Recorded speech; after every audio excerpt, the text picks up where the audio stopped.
Welcome. InfoNomi is an HONOR X5c Plus, and today I'll be going over unboxing along with a quick look at the device and also its specifications and just a little bit of an opinion about it.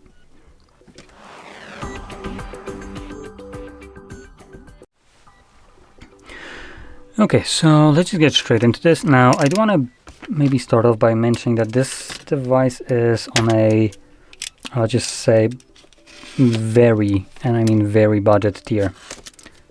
So, oh, I guess I didn't need to cut this. Okay, there we go. So, this device apparently sells for around 80 euros, which is very affordable, to say the least.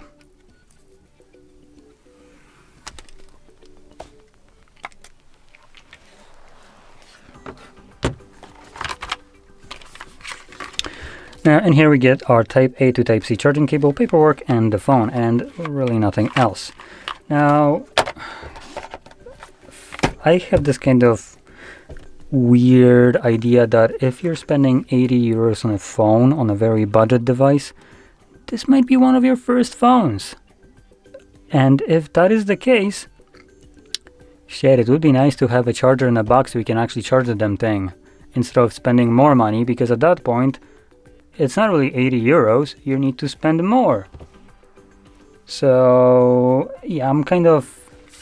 I hate the fact that manufacturers are just starting to remove shit from the package.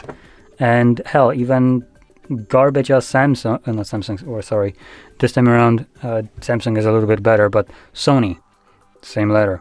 Sony removes even the cable from a box because apparently that's e-waste too. Maybe you should also remove the phone because that's such a piece of shit that it's also an e-waste. Anyway, so here we have the device. Now let's start off with the display. Now it is, like I said, all going to be budget kind of thing, so there is most likely not going to be anything here really kind of setting itself apart from anything else. So we have a 6.7-inch display with a 720 by 1600 resolution TFT LCD display, though it is running at 90 Hz refresh rate. But that is not the cheapest phone with this refresh rate and these parameters.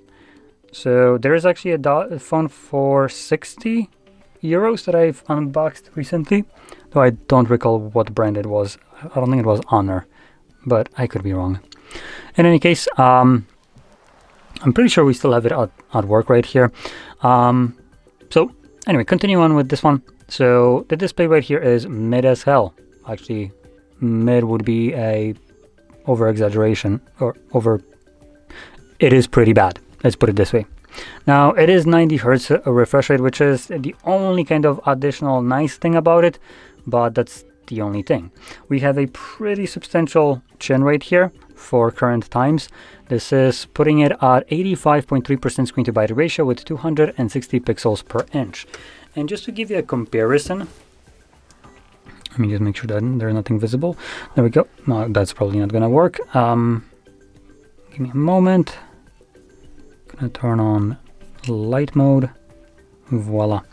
Now this is a Samsung flagship S25, so not really the flagship. It's something that masquerades as one, and I have a tempered glass on here that adds this kind of black garbage borders, which you can see right here on the camera even.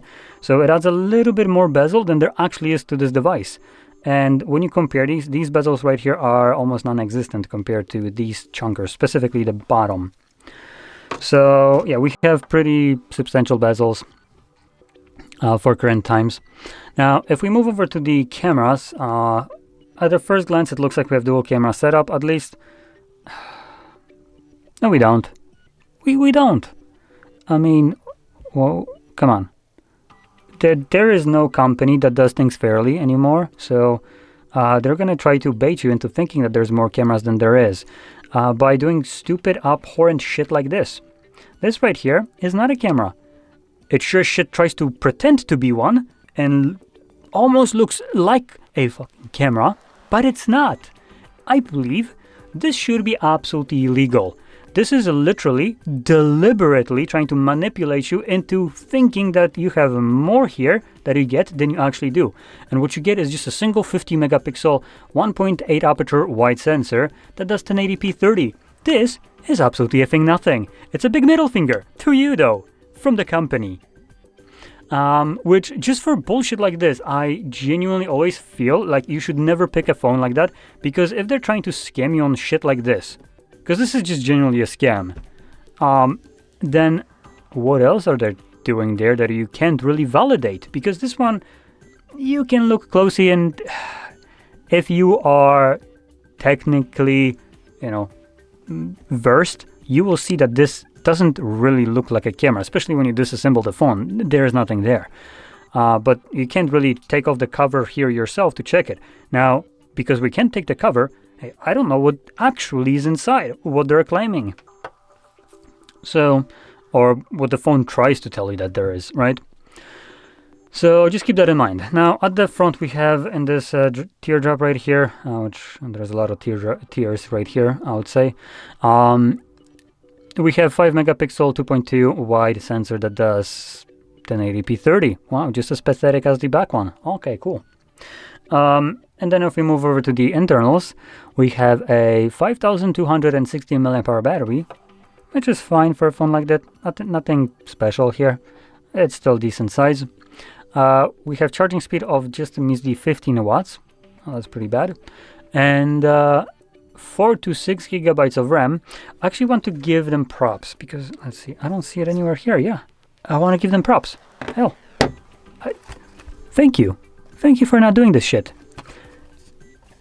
Let's take a look at the box. There is nothing here about bullshit RAM. Thank you. It actually can be done by companies. So, hey, we get 4 to 6 gigabytes of RAM. They're not claiming that this phone has 20 effing gigs of RAM because it just yoinks some from storage, which storage here at the lowest entry, we have 64 gigabytes of it, going all the way up to 256 gigabytes of storage, expandable to microSD card. And typically, I would want to just, throw shade over Infinix. Infinix is infamous for doing this stupid shit, where they will give you a phone that already has like 8 gigabytes of RAM, which is respectable number, and then they'll be like, no, we have 30 gigabytes of RAM, because we converted most of it from storage to RAM, which is a moronic take, but I'm not really going to go into it because Honor doesn't do that. Thank you. You actually, that is good. That is really good. Anyway, so we have a clear understanding that we don't have fake RAM here. Cool. And we get up to 6 gigabytes of it, which for a phone at this price range is actually a respectable amount of it. I'm not going to deny that one.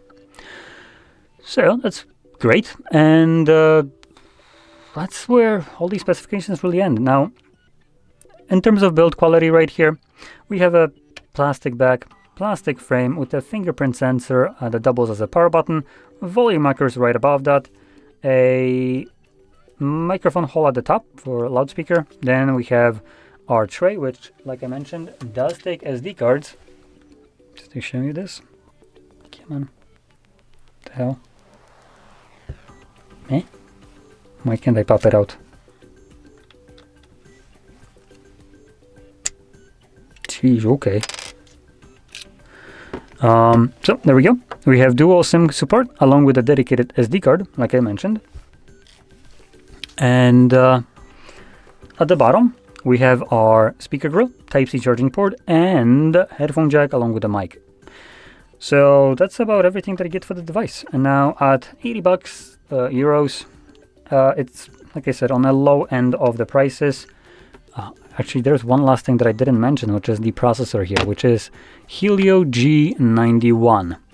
Now, I'm going to go check out what the phone that was like absolute bare price was, so I can actually check out what the processor in there was, because that phone was even cheaper.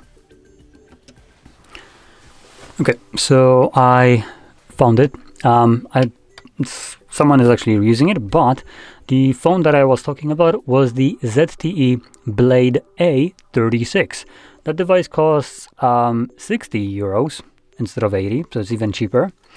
and has only 4 gigabytes of RAM, 5000 milliamps with 10 watts of charging, even crappier camera at 13 megapixels, and 64 gigabytes of storage, expandable though.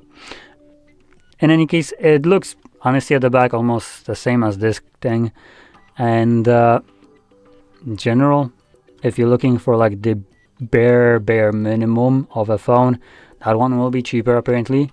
Definitely not going to be better. I do want to point that out. Now, in any case, if you're looking for a phone like this one, or just a budget device, and you're looking for the best value, obviously these won't be it. Now, I started to look at the just generally a phone market in a bit kind of weird way. I look at the devices as though they're just the same shit again. And this is just one of those things, just the same shit again. And it's not worth picking up the same shit that you can pick up almost for any other brand. Sorry, something in the throat. And only get incremental little minuscule upgrades, right? So what I personally recommend in general is looking for a phone that is more in a mid-range category. And there is one that I actually have a real fondness towards, just because how cheap it is. Not going to be as cheap as this one, but in terms of what it offers is basically anything that you would need from your phone. And you can get more, you can get better from other devices, but I can guarantee you that at the price that this phone comes at, there is nothing in the low end nor up to high end that really competes with it. And if you want to consider the price to performance, there is nothing that even competes at like flagship levels with it. So that phone is the CMF Phone 1 and 2 Pro. Now, 1 will be the cheaper one just because it was the first one. It's still a fantastic device. It has a slightly slower processor than newer one, while the newer one has just a improved in processor. That's not really anything great though. But what it does have much more improved is the cameras. The cameras in the CMF Phone 2 Pro are significantly better. But the 2 Pro will run you about $200. While the CMF Phone 1, you can probably get it on sale, still new, at about below 200, maybe 150. Or possibly even secondhand, as it's still a relatively new device, at maybe even close to this price right here. And in general, if you can get this device or splurge out for it just a little bit more, and you don't mind spending that extra cash, I highly recommend ditching these like ultra cheap devices, as they will be absolute nightmare to actually use. In terms of their specifications, they're going to be slow, sluggish, constantly lag, freeze, and it's just not going to be a great experience with the device. So I do genuinely recommend saving up a little bit more and getting a phone that will be much more usable, much more friendly to you in terms of because of how like what performance it can output. And those will be just genuinely, like I said, the CMF Phone, absolute fantastic device. It's if I was looking for just a phone that does everything that I needed to do and nothing really extra, this is straight up like one of the best phones that I honestly wouldn't mind really trading this. This is the S25, so I know I'm kind of in a different price bracket right here with this piece of crap. But like I said, I'm calling this piece of crap because I wouldn't mind trading this for the CMF phone. And this costs what, roughly $799 or maybe probably this one even more, considering it has like a half a terabyte of storage, so probably round it up to like $899 or nearly $1,000. So yeah, this is close to that, while CMF phone would be like $200. So 1/5 of the price, and I wouldn't really mind trading both of them. I wouldn't really tell the difference between them because both of them are absolutely like fast devices for what I need, and 5 times smaller price than what this flagship is here. It's going to be, if we're looking at just straight like normal price, about like the $200 for the CMF Phone 2 Pro with better cameras, then you're looking at a little over double of this. What you're looking at in terms of usability, you're looking at a phone that will last you much longer and will feel much nicer to use, take much better photos, have much better user experience, storage, RAM, everything is improved. And in terms of performance, that's the biggest improvement that you're gonna feel. Everything will actually, react when you're opening up an application or doing something. There's not gonna be this lagging thing that is happening right here with this absolutely abhorrent ghosting. Holy shit, that is terrible. So yeah, highly recommend checking that if you have extra, a budget for a device, or you're willing to maybe look at it. I can guarantee you it's going to be a fantastic purchase. And just to make that clear, I am not sponsored by them. I just genuinely like their device. It is, for how much it costs, it's like one of the best things. So I genuinely say that not out of like obligation or anything like that. It's just something that I believe. So in any case, if you found this very helpful, don't forget to hit like, subscribe, and thanks for watching.